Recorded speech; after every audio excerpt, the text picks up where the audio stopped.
예, 이재명 당대표의 속개 선언으로 더불어민주당 제188차 최고위원회를 속개하겠습니다. 네, 회의를 속개하겠습니다. 먼저 이재명 당대표의 모두 발언이 있겠습니다. 우리가 사회 공동체를 유지하기 위해서는 비용이 필요합니다. 이 대한민국이라고 하는 거대한 국가 공동체를 운영하기 위해서, 그리고 우리 모두에게 필요한 비용을 조달하기 위해서 우리는 국민적 합의를 거쳐서 세금이라고 하는 또는 부담금이라고 하는 제도를 운영합니다. 소득의 공평한 분배, 자원과 기회의 효율적 활용을 위해서 누가 어떤 기회를 가질 것인가를 정하는 것이 바로 법과 제도일 것입니다. 누군가가 고통받을 때 그 고통의 기회를 이용해서 많은 이익을 얻기도 합니다. 이번 코로나 사태, 그리고 이번 경제 위기 상태에서 이 위기 덕분에 특별한 과도한 이익을 얻는 영역이 있습니다. 대표적인 게 금융 그리고 에너지 기업들일 겁니다. 부당하게 얻은 것은 아니지만, 그러나 누군가의 대다수 국민들의 고통 속에서 그 고통을 기회로 얻은 이 과도한 이익들의 일부를 우리 모두의 이익을 위해서 제대로 사용하자라고 하는 것이 바로 서구 선진 국가들이 도입하고 있는 횡재세라고 하는 것입니다. 이 횡재세는 다른 나라들도 다 도입한 제도이기도 하지만 우리도 반드시 도입해야 될 문제입니다. 고금리로 고통받는 우리 국민들의 어려움을 덜어드리는, 또 고에너지 물가 때문에 고통받는 우리 국민들의 삶을 개선하기 위해서 반드시 필요한 제도입니다. 그런데 이 점에 대해서 대통령께서도 여당도 동의하는 것 같습니다. 그런데 문제는 방식입니다. 혹시 여러분 자릿세하고 세금의 차이를 아십니까? 내용은 어찌 보면 똑같습니다. 똑같은 자리에서 영업을 하는데 누군가 힘센 사람이 대가랍시고 뜯어갑니다. 그걸 보통 우리는 자릿세라고 부르죠. 그런데 그 자리에서 누리는 혜택의 일부를 모두를 위해 쓰자라고 합의를 거쳐서 제도를 만들면 그게 바로 세금입니다. 그런데 대통령과 이 금융위원장, 금감원장이 취하는 태도들이 약간은 이 법과 제도에서 어긋나 있는 것 같습니다. 금융위원장과 금감원장이 20일에도 금융지주 회장들을 불러놓고 사회적 책임을 얘기하면서 부담금을 좀 내라라는 식의 압박을 가했다고 합니다. 제가 이렇게 말씀드리고 싶습니다. 이게 윤석열 특수부 검찰식 표현으로 하면 이런 게 직권남용입니다. 그래서 합법적으로 국민적 합의에 기초해서 횡재세를 도입하는 이 법안 협의에 신속하게 나서 주시기를 바랍니다. 자릿세를 뜯을 게 아니라 정당하게 세금을 걷어야 되겠습니다. 노란봉투법, 방송 3법, 이거 대통령께서 즉시 공포해야 합니다. 다시 땡전 뉴스 대신에 땡윤 뉴스가 KBS를 치장하고 있다고 합니다. 수치스럽지 않습니까? 사회와 역사는 앞으로 나아가야 하는데 어쩌다가 이 완전히 과거 수십 년 전으로 순식간에 퇴행하고 있습니다. 방송법, 노란봉투법, 합법파업보장법 즉시 공포하시길 바랍니다. 역사와 민주주의 발전에 역행하는 그런 일들이 기록되지 않기를 바랍니다. 북한이 군사 정찰 위성 발사를 했다고 합니다. 명백한 안보리 결의 위반입니다. 강력하게 규탄합니다. 확고한 군사 대비 태세가 어느 때보다 중요합니다. 전 세계가 먹고 사는 문제를 해결하기 위해서 서로 적대하면서도 협력하는 현상을 우리가 목격했습니다. 미중 간에 갈등이 격화되는 것 같지만, 대립이 격화되는 것 같지만 결국 다시 정상들이 만나서 협력을 강화합니다. 그 사이에 우리는 왕따가 되고 말았습니다. 이번에 북한의 전략무기 도발에 대해서 효과적으로 제어할 대책을 만드는 것이 반드시 필요한 일입니다. 그러나 이것이 마치 새로운 안보 위기를 조장하고 정치적 또는 정략적 목표로 대한민국 국민들의 안전, 이 한반도의 평화를 희생시키는 일이 생겨서는 안 됩니다. 이 사태를 계기로 첫 번째 나온 반응이 9.19 합의 효력 정지인 것 같습니다. 신중하게 논의해야 합니다. 일각에서 이런 걱정들을 합니다. 저는 이 걱정이 사실이 아닐 것이라고 믿고 또 그렇게 되기를 간곡히 바랍니다. 정치적으로 위기에 처하고 선거 상황이 나빠지면 혹시 과거의 북풍처럼 휴전선에 군사 도발을 유도하거나 충돌을 방치하는 상황이 오지 않을까 하는 걱정입니다. 어떤 경우에도 국민의 생명과 안전 그리고 이 한반도의 평화라는 것을 희생시켜서는 안 됩니다. 국가의 제1 목표는 국민의 생명과 안전, 국가 공동체의 존속입니다. 정치적, 정략적 목적으로 안보와 민생을 희생시키는 일은 결코 국민과 역사가 좌시하지 않을 것이다 라는 말씀을 드립니다. 고맙습니다. 네, 다음으로 홍익표 원내대표의 발언이 있겠습니다. 앞서 지금 이재명 당대표님 말씀 듣다가 한 가지 생각난 게 있습니다. 여러분이 혹시 준조세라는 걸 아시는지 모르겠습니다. 예, 과거 군사독재, 권위주의 정권 시절에 있었던 준조세는 사실 조세가 아닌데 조세에 준하는 것이라고 해서 예를 들면 사회적 재난이나 참사 또 여러 가지 국가 방위성금 등의 재벌 대기업으로부터 정부가 사실상 압박을 해서 돈을 내게 했습니다. 그래서 이걸 조세는 아닌데 준조세라고 표현을 했는데요. 이게 문제가 되는 것은 사실상 제도화되지 않은 정부의 강압에 의해서 돈을 소위 억지로 내게 만든 것이기 때문에 이후에는 반드시 그 해당 기업에 대한 대가성 특혜가 따라가게 돼 있습니다. 저는 윤석열 정부가 그런 과거 권위주의 정권 시절에 준조세를 부활시키지 않았으면 좋겠습니다. 필요하면 제도적 정착을 통해서 세금을 걷든 부담금을 내게 만드는 것이 합당한 것이라고 생각을 합니다. 그게 법치고 상식입니다. 우리 당 소속 의원들과 정치인들의 사려 깊지 못한 언행으로 국민께 상처를 드리고 당의 입장과 관계없는 무분별한 주장으로 혼란을 드린 것에 대해 원내대표인 저의 책임이 가장 큽니다. 진심으로 사과드립니다. 더불어민주당은 더욱 겸손하고 낮은 자세로 국민의 목소리에 귀 기울이고 국민의 기대와 염려에 부응할 수 있도록 최선을 다하겠습니다. 당의 입장을 고려하지 않은 언사와 당내의 갈등을 부추기는 언행에 대해서는 향후 엄정하게 대처하겠습니다.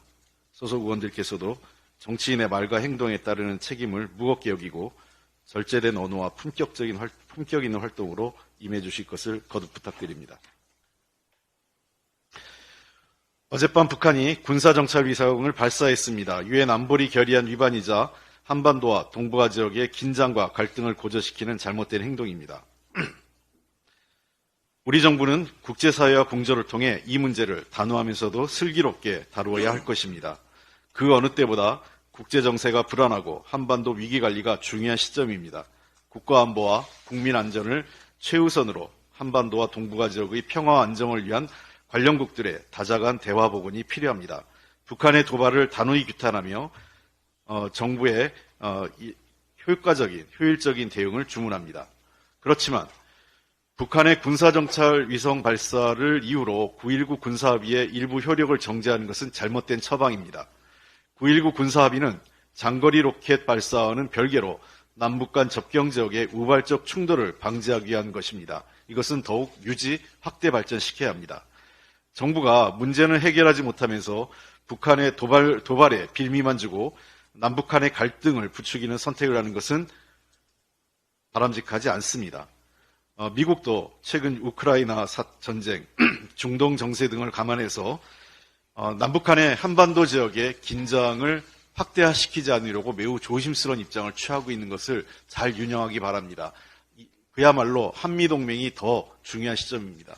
미국의 입장이 무엇인지를 잘 헤아리면서 우리 당국이 외교를 펼치기 바랍니다. 외교는 국내적 정세에 정치적 입장을 강화하기 위해 활용한다면 반드시 그 외교는 더 큰 대가를 지불하게 될 것입니다. 정부가 일자리로 힘든 국민은 외면하고 단편적 통계를 자화자찬하며 무능을 숨기고 있습니다. 최근 고용 동향이 역대 최고 고용률과 최저 실업률을 기록했다며 성과가 큰 것처럼 과시한 것입니다. 정부는 자랑을 늘어놓지만 조금만 깊이 들여다보면 심각한 문제가 드러납니다.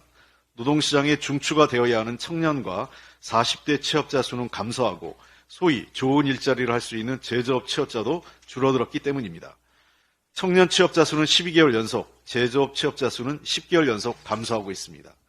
제대로 된 일자리가 없으니 취업하는 청년들은 음식점, 카페, 편의점 등 저숙련 일자리를 찾을 수밖에 없습니다. 이들은 낮은 임금과 짧은 근속기간에 시달리고 이직도 어렵습니다.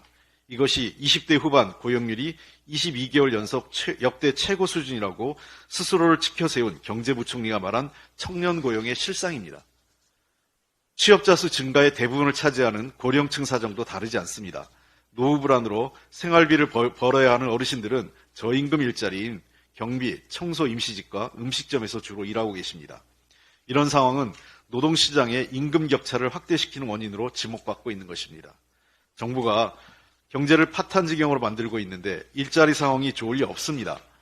마음껏 일해야 하는 청년과 40대는 일자리를 찾지 못하고 증가하는 고령층 취업자는 생활을 위해 낮은 임금을 감수하고 있습니다.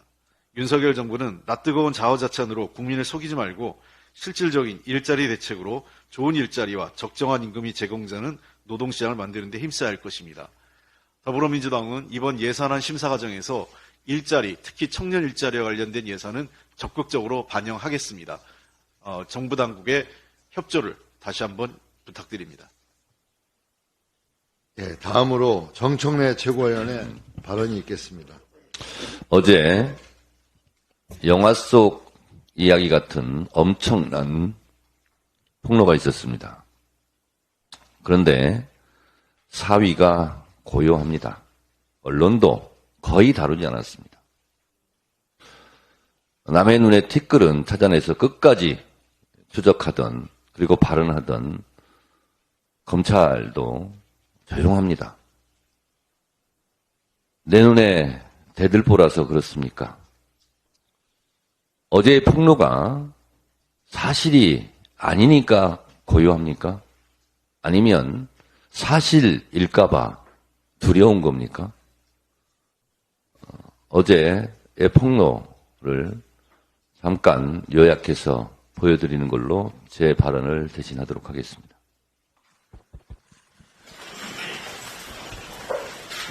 한 번은 그 이정석 검사 아내랑 지금 계시는 아주머니가 저와 상봉이래요. 검사나 경찰 고위 간부들은 정과자 조회가 자유로운 줄 알았습니다. 너무 쉽게 얘기하길래 그렇게 할 수 있구나. 네. 그 재벌 부회장이 네. 돈을 낸 게 아니냐. 여기에 대해서 부인했거든요. 양보일을 됐습니까? 그 임원분 이름 대고 들어갔어요. 그 재벌 부회장? 네. 이정석 검사 와이프가 그냥 자연스럽게 그분 이름을 대고 들어간 거예요. 식사 대금은 혹시 일단 저희 남편도 안 냈고 고모부도 그냥 잘못습니다 하고 나왔어요. 숙박도 식사도 별다른 걸 본 적이 없다? 네, 전 없습니다. 강촌에만 있는 건 아니잖아요. 저기 남해에도 있고 여러 곳에 있는 걸로 알고 있습니다. 그때마다 저는 갔었고요. 그리고 그 아저씨 이름으로 예약돼 있었고? 네, 아니면 혹은 그 딸의 이름으로 예약을 해준다든지. 네, 올해 2023년 2월 6일에서 7일 넘어가는 시간이었을 거예요. 경찰을 먼저 112 신고해서 불렀어요. 두 분이 먼저 왔고 제가 남편이 약에 취한 동영상과 함께 자료들을 보여줬더니 소변검사가 받겠냐고 물어봤는데 남편이 받겠다고 얘기를 해서 출동한 경찰분들이 수서경찰서 강력계 검사 도구를 가지고 오라고 현관 밖으로 나가서 이제 강력계 형사들에게 진술을 해요. 지금 들어가서 검사를 할까 이런 이야기들이 있었는데 전화가 와요. 저하고 이야기를 나누고 있던 강력계 형사 2명에게 전화가 왔어요. 들어오라고. 들어오라고? 네. 그래 들어오라고? 이렇게 해버렸어요 그냥? 네. 그리고 그날날 무슨 일이 있습니까? 저는 아이가 집에 있으니까 현관문을 열고 집에 들어갔거든요. 네. 근데 거기 딱 이종석 본사 와이프가 앉아있는 거죠. 고무부의 개입이구나, 큰일 났구나. 확인할 수는 없는데. 네, 학교 등교를 시키고 저는 수사검사소로 바로 가게 됐어요. 2월 7일 이거 신고하러 왔다. 폭행으로는 고소, 마약으로는 고발을 했거든요. 그 당시에 수사관분들은 잘 진행을 해주셨어요. 너무 중요한 증거이기 때문에 절대 잃어버리지 말라고 꼭 잘 가지고 있어야 된다고까지 하면서 그래서 전화를 받았는데 그 마약 사건 수사관이 자기가 개인적인 사정으로 발령이 나서 이 사건을 더 이상 못 맡게 되어 전화를 했다는 거예요. 그렇게 바뀐 수사관 6명이에요. 두 번째 분은 그러세요. 그 증거물 내십시오 하고 변호사랑 날짜 잡아서 증거물 받기로 한 분이에요. 예. 근데 증거물 내놓으니까 가져가시라고. 세 번째가 유령 수사관. 약속도 잡았고 이 사람 누구냐? 시간도 잡았고 만나기로 한 날이에요. 그날이. 그런데 갔더니 그런 수사관이 없대요. 없대요. 네 번째는 계속 또 이름만 보내왔어요. 다섯 번째는 마약 수사팀이 수사검사서에 처음으로 꾸려진 날이거든요. 그 마수팀 팀장에게 가서 진술을 하죠. 2차 진술을. 그런데 저쪽 변호사가 예. 자기 수사기관을 상대로 법적 대응을 할 수도 있다는 거예요. 이 증거물을 받아주면. 여섯 번째는요? 디지털 경제팀인가 어떤 분 하나가 차출이 돼서 그분 제 사건을 맡았어요. 그래서 좀 진행했어요? 아니요. 팀장님이 하지 말라 그랬다. 제 거 하나 했죠. 휴대전화. SD카드를 이제 서울청 수사관이 뽑으려고 하는데 SD카드가 없는 거예요. 스타일을 넣어서 줬는데 SD카드를 본인들이 다 확인하고 휴대전화, SD카드 포렌식하다라고 그 마스팅 팀장이 써서 예. 봉투에 넣어가지고 증거물을 보낸 건데 그런 영상이 있으니까 네, 여섯 번째 수사관한테 SD카드 어디 갔습니까? 라고 수사관이 물어봤더니 대답을 안 해요. 그럼 다 돌려달라 해서 받아서 개인적으로 포렌식을 맡았어요. 그러면 그 안에 뭐가 있었습니까? 가족들 간의 대화, 또 마약을 언제 했다고 특정할 수 있는 그 날짜의 사진들. 예를 들면 그 리조트 사진 같은. 그렇게 살해를 했구나. 법을 받게 하고 싶어요. 저는. 더 이상 피해자 생기면 안 되잖아요. 이걸 고쳐주셔야죠. 입법기관인데. 바꿔주실 힘이 있잖아요. 이런 일이 다시 없도록. 네, 해주셔야죠.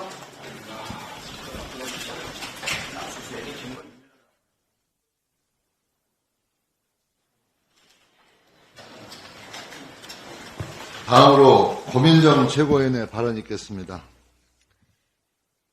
제가 최고위원회의에서 언론 장악 관련 메시지를 도대체 며칠째 하고 있는지 모르겠습니다. 하루도 거르지 않고 계속 지적을 하고 있는데요. 그만큼 이동관 위원장은 국회의 탄핵 요구 또 국민들의 갈수록 높아지는 탄핵 동의 상황들을 보면서 발등에 불 떨어진 사람처럼 굴고 있는 것 같습니다. 심지어는 국회 해산이라는 말을 운운하면서 위헌적 발언을 겁없이 내뱉고 있습니다. 이젠 보이는 것도 없습니까? 이동관 위원장의 해당 발언에 대해서 국민의힘의 입장 그리고 대통령의 입장을 기다리겠습니다. 이동관 위원장이 이끌고 있는 불법적인 2인 방통위에 대해서 다시 한번 경고합니다. 공공성과 공익성이 생명인 보도전문 채널 YTN과 연합뉴스 TV를 이동관 위원장 탄핵 전에 민간 자본에 팔아넘기기 위해 방송 법령에 따른 방통위의 의무를 해태하고 졸속 심사를 할 생각이면 지금 당장 중단하십시오. 24시간 보도 전문 채널이 가진 사회적 영향력을 고려할 때 양 방송사의 최대 주주 변경 심사와 승인은 매우 공정하고 엄격하게 이루어져야 합니다. 심사위원 구성부터 심사, 의결까지 아무리 적게 잡아도 2달여의 시간이 필요한 일입니다.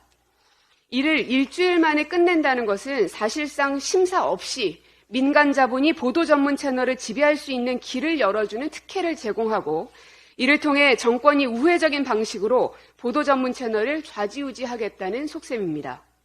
방통위가 방송 법령을 엄격하게 적용한다면 유진그룹과 을지학원은 보도 전문 채널의 최대 주주가 될 자격이 없습니다. 검사 뇌물, 상습, 담합, 주가 조작 의혹 등이 불거진 유진그룹이 YTN 최대 주주가 되면 방송의 공정성과 공익성을 담보할 수 있습니까? 의료법인 운영자 지위를 이용한 상습적 마약성 진통제 투약, 수백억대 시세 차익을 남긴 갑질 투기 의혹이 불거진 을지학원이 연합뉴스 TV의 최대 주주가 될 자격이 있습니까? 방송 장악에 나서고 있는 윤석열 정권 뜻대로 YTN과 연합뉴스 TV 민영화 조치가 성공해서는 안 될 것입니다. 그렇게 되면 역사는 그 일을 언론 자유 훼손과 민주주의 파괴 폭거로 기록할 것입니다. 이동관의 병풍 뒤에서 진행되고 있다는 심사위원단 구성에도 주목하고 있습니다. 만약 심사위원들이 방통위의 위법적 졸속 심사에 들러리 역할을 한다면 이 또한 사법적 책임으로부터 자유롭지 못할 것입니다. 심사위원단은 오직 방송 법령에 따라서 유진그룹과 을지학원이 보도 전문 채널 최대 주주 자격이 있는지 역사와 국민 앞에 떳떳한 심사를 해야 합니다. 이동관 위원장의 졸속 승인 추진에 협조하는 방통위 관계자들도 마찬가지입니다. 심사 관련 실무를 담당하고 있는 방송정책국 등 관계자들은 공무원으로서 법령을 준수해야 하고 의무 없는 일을 해서는 안 될 것입니다. 만에 하나 위법 행위를 저지를 경우에는 법적 책임을 져야 될 것이란 점도 잊지 마십시오. YTN과 연합뉴스TV 경영권 매각 졸속 승인에 협조하는 것은 방송 법령에 따른 엄격하고 공정한 심사 의무를 해태하는 불법에 방통위 관계자들이 판을 깔아주는 것임을 명심해야 할 것입니다. 예, 박찬대 최고위원의 발언이 있겠습니다. 위기 상황만 되면 사라지는 대통령. 정상회담 때문이라고요? 정상입니까? 10월 말 기준 윤 대통령 취임 1년 반 93개 국가 142회 정상회담을 했다는데 정상입니까? 비정상입니까? 초유의 국가 행정 전산망 먹통 사태에 대해 국정을 책임지는 대통령께서 사과까지는 아니더라도 최소한 유감 표명이라도 할 줄 알았습니다. 혹시나 했지만 역시나 윤석열 대통령은 이번에도 도망치듯 외국으로 떠났습니다. 카카오 먹통 사태 당시 대한민국이 곧 망할 것처럼 질책하더니 정작 카카오 먹통과는 비할 바 없이 중대한 국가행정 전산망 먹통 사태에는 묵묵부답입니다. 참으로 어이가 없고 한심한 내로남불이자 무책임입니다. 국정운영 최고 책임자로서 국민께 사과하고 빠른 사태 수습과 대책 마련에 나서는 것이 정상이고 상식 아닙니까? 윤석열 대통령이 위기 상황에서 사라진 것은 이번이 처음이 아닙니다. 북한 무인기가 서울 영공을 유유히 활공하다 돌아갔을 때도 대통령은 보이질 않았습니다. 윤석열 대통령은 NSC 회의 소집조차 하지 않았고 심지어 저녁에는 아무 일도 없었다는 듯이 관저에서 만찬을 즐겼습니다. 군 통수권자라는 자각이 전혀 보이지 않는 행보였습니다. 지난 여름 심각한 호우 피해가 발생했을 때도 외국에 있던 윤석열 대통령은 귀국 대신 우크라이나행을 택했습니다. 우리 국민의 안전과 생명을 외면한 처사였습니다. 이번에도 마찬가지입니다. 초유의 국가 행정 전산망 먹통 사태로 국민은 큰 혼란과 불편을 겪고 있는데 민생을 챙기겠다는 대통령은 이 사태에 관심이 있는지 없는지 알 수도 없고 아예 해외로 탈출해버렸습니다. 무정부 상태도 아니고 이쯤 되면 대통령 거리 상태 아닙니까? 상식적으로 생각해 보십시오. 입만 열면 국가정책에 일대 혼선이 생기고 국민의 삶에는 관심도 없고 문제가 생기면 호통만 치고 책임은 죄다 아랫사람들에게 넘길 거라면 대통령은 도대체 왜 필요합니까? 누누이 말씀드리지만 대통령은 국민에 대한 무한 책임을 지는 자리이지 자기가 좋아하는 것만 실컷 누리는 자리가 아닙니다. 위기 상황의 존재감이 아니라 존재 자체가 사라지는 대통령은 국민에게 아무 도움이 되질 않습니다. 윤석열 대통령이 국민을 계속 외면한다면 국민도 반드시 외면할 것입니다. 뒤늦은 이정섭 구하기 쇼로 탄핵을 막을 수는 없습니다. 검찰이 탄핵 대상인 이정섭 검사에 대한 수사에 들어갔다고 합니다. 처음 의혹이 제기된 지 한 달 만입니다. 늦어도 너무 늦었습니다.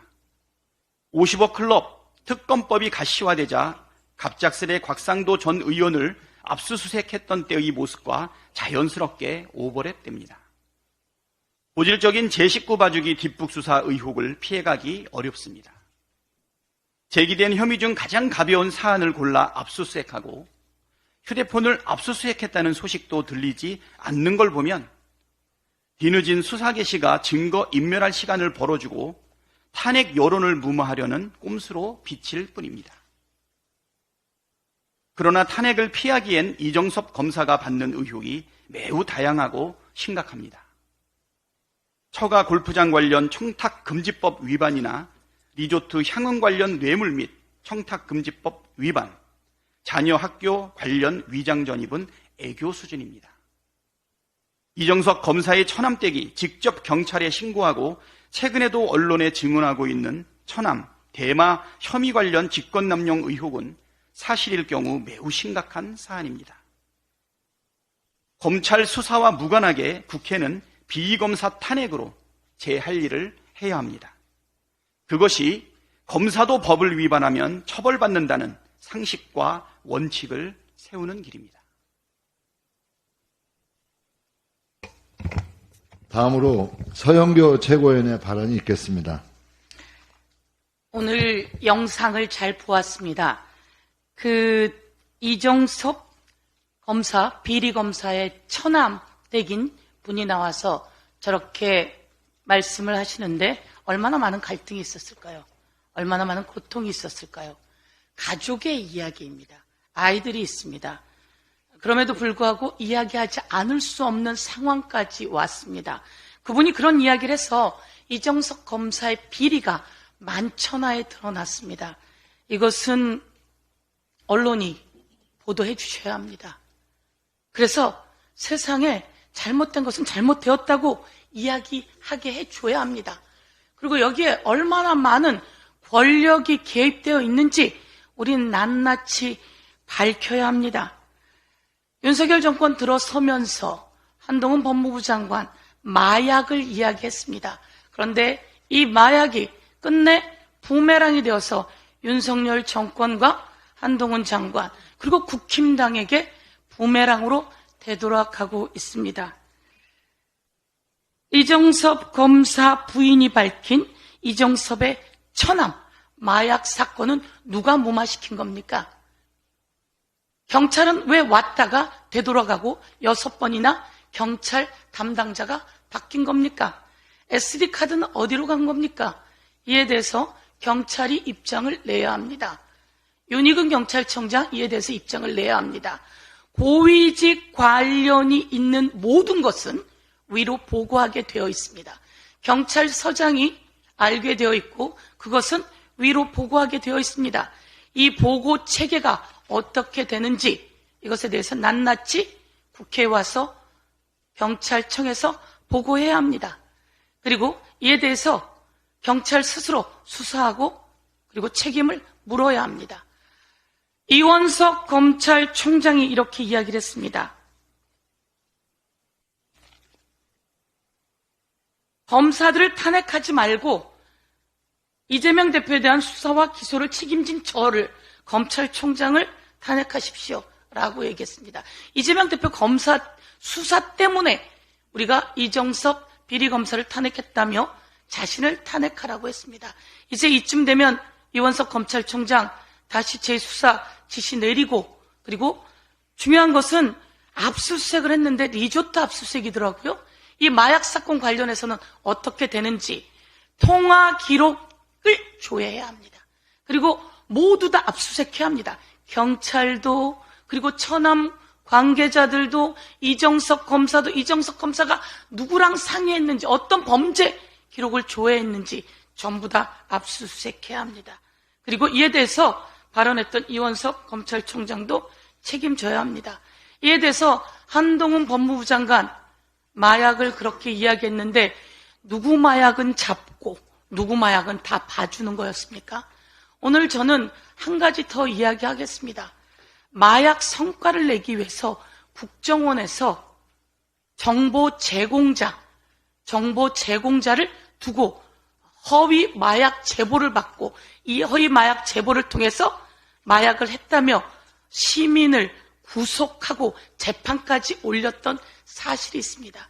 허위 제보로 일반 시민을 재판까지 받게 하는 그런 사건을 만들고 그러면서 마약 성과는 내고 이렇게 검사의 처남 그리고 검사가 관계된 마약 사건은 무마시킨 것에 대해서 한동훈 법무부 장관이 책임져야 합니다. 한동훈 법무부 장관, 이와 관련해서 한 가지만 더 제공하겠습니다.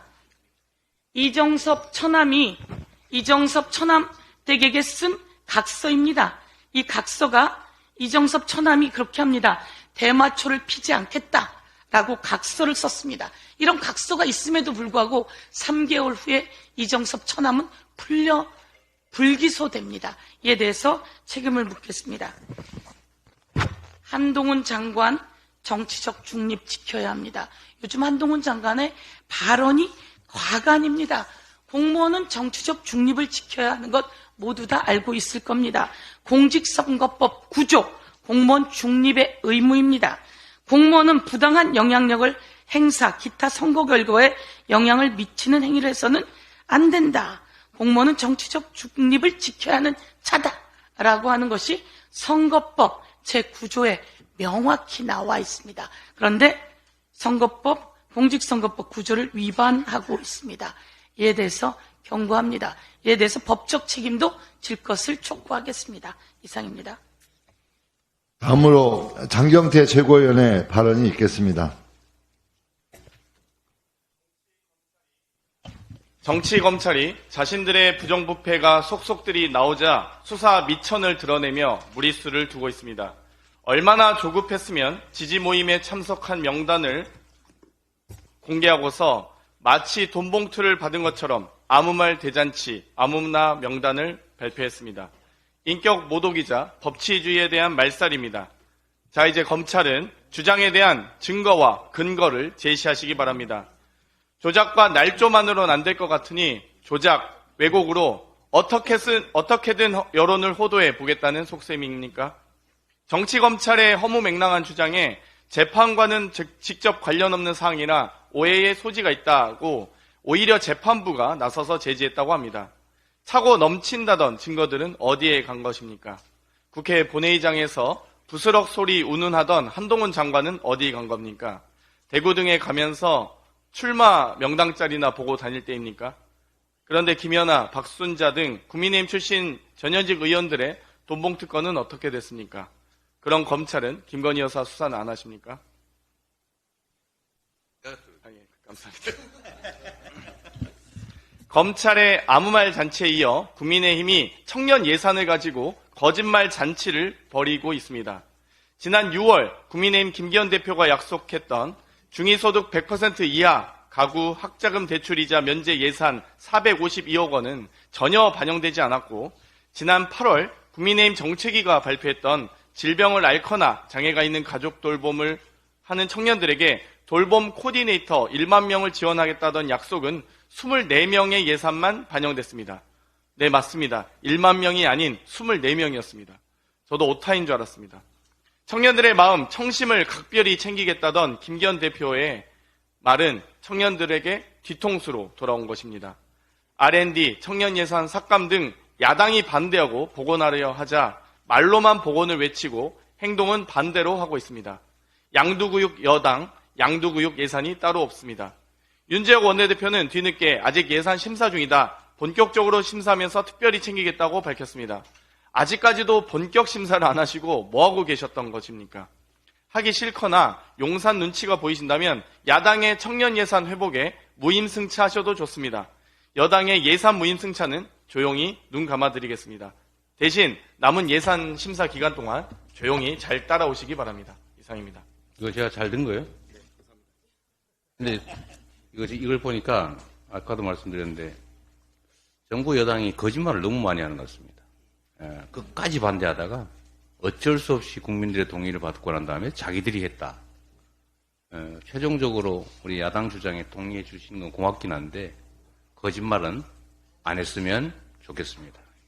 곧 조작 전문당, 거짓말 전문당으로 전락할 수도 있습니다. 잘 들었어요, 제가? 다음으로 서은석 최고위원의 발언이 있겠습니다. 3개월 연속 소비자 물가 상승, 은행 예금 금리 인하, 그리고 대출 금리 인상, 역대급 수출 적자 장기화, 윤석열 정권의 무능을 규탄하기 앞서 고통받는 서민과 국민을 생각하면 가슴이 아픕니다. 추운 겨울이 서민을 덮치고 있습니다. 기초생활수급자, 차상위 계층은 물론이고 고통받는 영세 자영업자와 비정규직 노동자의 삶을 보호하기 위한 대책을 야당, 민주당이라도 최대한 준비해야 합니다. 해도 해도 너무한 윤석열 정권의 무능한 경제운영, 소도둑이 바늘도둑을 나무라는 격인 윤석열 정권 권력기관의 염치 없는 뻔뻔함, 자신들의 무능과 뻔뻔함을 감추기 위한 방송 장악, 물론 이런 일에 분노하지 않는다면 대한민국을 사랑하지 않는 것입니다. 그러나 우리 민주당은 분노하기에 앞서 윤석열 정권의 폭정으로 고통받는 국민에게 겸허한 자세를 가져야 합니다. 윤석열 정권의 집권을 막지 못하고 윤석열 정권의 총체적 폭정을 막지 못하여 국민 여러분께 진심으로 죄송합니다. 2019년 3월 29일 윤석열 검사장 주재로 한동훈 3차장 검사 산하 검사들이 성남시 청계산 자락 유원지에 위치한 유명 한우집에서 250만 원어치 식사를 했다고 합니다. 업무 준비를 사용했다고 합니다. 이런 일은 뻔뻔하게 감추고 야당 인사들의 출퇴근 시간까지 표적 조사하여 공격하는 자신들의 본 모습을 감추기 위해서 이동관 방통위원장을 앞장세워 방송을 장악하고 땡뉴 뉴스로 국민을 속이려 하는 윤석열 정권입니다. 이런 일에 분노한 마음이 들더라도 고통받는 것은 국민의 삶이라는 것을 잊지 않고 자중자애해야 할 것입니다. 이재명 당대표께서 어제 한 말처럼 국민의 공복인 정치인은 언제나 겸허하게 국민을 두려워하고 섬겨야 합니다. 정치인에게 말 한마디는 천근의 무게를 지녔습니다. 말과 행동 하나하나에 늘 진중하고 세심해야 합니다. 다시 한번 윤석열 정권의 무능과 폭정에 고통받는 국민 여러분께 고개 숙여 위로의 말씀을 올립니다. 민주당이 더 혁신하고 더 노력하겠습니다. 마지막으로 박정현 최고위원의 발언이 있겠습니다. KBS 박민 사장이 추진하는 공영방송 정상화는 국민 시청권 침해와 비정규직 제작진에 대한 탄압입니다. 박민 사장의 사퇴만이 공영방송 KBS를 정상화할 수 있습니다. 한국인이 좋아하는 방송 영상 프로그램 전체 4위, 시사교양 부분 1위. 그런데 13일 아침 난데없이 편성표에서 사라졌다 16일 폐지 확정, 고정 출연자는 고사하고 진행자도 몰랐던 프로그램 폐지, 박민 사장이 취임하면서 점령군처럼 밀어냈던 국민이 사랑한 프로그램 더 라이브 폐지로 편성권과 국민 시청권 침해는 물론이고 매일 밤 자정까지 생방송에 헌신했던 수많은 프리랜서 제작진들이 하루아침에 일자리를 잃게 되었습니다. KBS 측이 16일 더 라이브 폐지를 확정하고도 4주간 대체 편성 프로그램을 내보내고 폐지하는 것은 프리랜서 제작진과 계약을 종료할 경우 4주 전에 통보해야 한다는 KBS 프리랜서 계약서 내용을 어기지 않으면서 부당해고라는 법적 책임을 회피하기 위한 박민 사장의 꼼수입니다. 프리랜서 제작진은 열악한 처우에도 국민들에게 사랑과 신뢰를 받는다는 자부심으로 밤낮 없이 일했는데 땡뉴 뉴스만 부활시킨 박민 사장은 제작진에 대한 탄압으로 답했습니다. 지금 KBS 시청자 청원 게시판은 더 라이브 폐지 철회와 박민 사장 사퇴를 요구하는 시청자들의 글로 도배되고 있습니다. 공영방송 KBS의 주인은 국민입니다. 국민이 시청자가 말씀하십니다. 박민 사장은 아웃입니다. 윤석열 대통령은 민생 법안인 노란봉투법을 즉각 공포하고 시행하십시오. 하청 노동자들이 원청과 실질적인 교섭을 할 수 있도록 하고 파업에 대한 기업의 무분별한 손해배상 청구를 제한하는 노란봉투법이 지난 9일 국회를 통과하고 대통령의 공포를 기다리고 있습니다. 최근 민주노총이 실시한 여론조사에 의하면 국민 10명 중 6명 이상이 노란봉투에 대한 대통령의 거부권 행사는 부적절하다고 답했고 국제노동계에서도 법 시행을 촉구하고 있고 전국 변호사와 교수 등 전문가 1000여 명, 시민사회 원로들도 노란봉투법이 즉각 공포되어야 한다고 촉구하고 있습니다. 법학자들은 윤 대통령의 너무 잦은 거부권 행사가 국회 입법권을 무력화시킨다고 비판하고 있습니다. 거의 매달 해외 순방을 가시느라고 민생을 돌볼 여력이 없는 윤석열 대통령, 노동자를 살리는 민생 법안이자 국가 경쟁력을 높일 수 있는 노란봉투법을 즉각 공포해 국민의 목소리를 경청하는 민생 대통령으로 거듭나시기 바랍니다. 예, 이상 발언을 모두 마치고 당 대표께서 제188차 최고위원회 회의를 정회하시겠습니다. 네, 오늘은 최고위원 회의에 논의 의지가 참 많은 것 같습니다. 저는 아까 그 이정섭 검사인가요? 이정섭 검사의 그 가족의 인터뷰 내용을 자세히 보지는 않았는데 아까 요약된 영상을 보니까 완전히 무법천지군요. 이런 것들이 아마 워낙 일상이다 보니까 그런 게 아주 버젓이 저런 일을 저지르고도 뻔뻔스럽게 발부하는 것 같습니다. 슬픈 오늘의 현실이고요. 아까 제가 장최고위원님 글 들어드린 이유는 저희가 학자금 지원법, 대학생 학자금 지원법을 저희가 계속 추진을 했는데 국민의힘이 지금까지 계속 발목을 잡아가지고 추진하지 못하다 최근에 의견 접근이 좀 된 것 같습니다. 지금이라도 입장을 바꿔서 학자금 지원법 입법에 참여해 주신 것은 정부 여당에 고맙게 생각하는데 또 거짓말 비슷하게 이거 지금 본인들이 했다고 이렇게 지금 한다는 거 아닙니까? 이거 말만 하고 행동을 하지 않더니 이제는 이때까지 반대하다가 결국 야당 안에 힘겹게 동의하면서 마치 자신들이 하는 일처럼 이런 식으로 왜곡 조작을 일삼는데 국민의힘에도 이런 말씀 꼭 드리고 싶습니다. 없는 사실을 지어내거나 또 있는 사실을 조작 왜곡해서 잠시 국민들이 속는 것 같아도 그런 거짓말 조작으로 결코 정치를 성공할 수 없다 이 말씀 드립니다. 그리고 이거 어차피 좀 늦어졌는데 아까 제가 하나 빼먹은 것 같아요. 이 자릿세, 횡재세 사이에 준조세가 있다는 사실을 몰랐는데 이 세 가지의 차이점이 있습니다. 이게 자릿세하고 횡재세는 정말 본질적인 차이가 있는데 자릿세는 힘자랑입니다. 힘자랑. 횡재세는 합의죠. 상대에게도 동의를 구해야 되는 제도를 또는 법을 만드는 것이어서 이건 노력이 필요하지만 자릿세를 뜯는 데는 힘만 필요합니다. 그리고 뜯을 때는 기분 좋겠죠. 이게 소위 조폭들의 심리입니다. 자, 이상으로 회의를 잠시 정리하겠습니다.